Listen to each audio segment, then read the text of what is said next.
ir viena kustība, kas ir notikusi aizdītajā gadā, pavisam svaigi.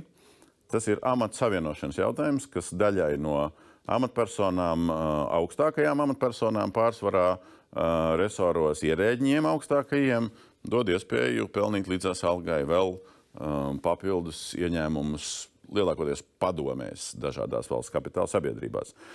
Te, protams, jāņem vērā priekšvēsturi, cik ilgi vispār gāja laiks līdz tam pieķertos. Fragments no šī rudens diskusijas ar bijušā un esošā valsts kancelējas vadītāju piedalīšanos.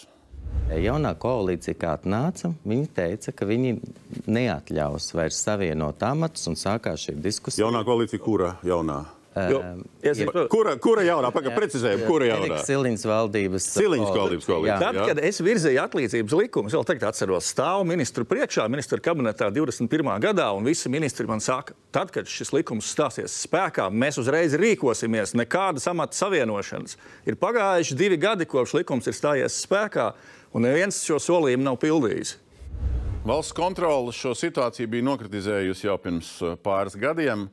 Situācija, kas kropļo atlīdzības sistēmu, kas rada jautājumu, vai amatu apvienošana nozīmē to, ka abi amati pilnvērtīgi izdarīti, vai gluži otrādāk nē. Tas rezultāts, kas ir pieņemts, mainot interešu konflikta novēršanas likumu, nu, teiksim to tā, pa pusei. Ir daļa amatpersona, kuras šādus amatus nevarēs vairs savienot, bet ir laiks, kad vēl varēs līdz nākamā gada vasaras beigām. Un tad ir izņēmums, ka tomēr izņēmuma kārtā, ja ļoti vajadzēs, vienkāršiem vārdiem runājot, likumā tas ir smukāk noformulēts, nepieciešamība tur uzņēmumam, tomēr varēs. Uz gadu, bet varēs.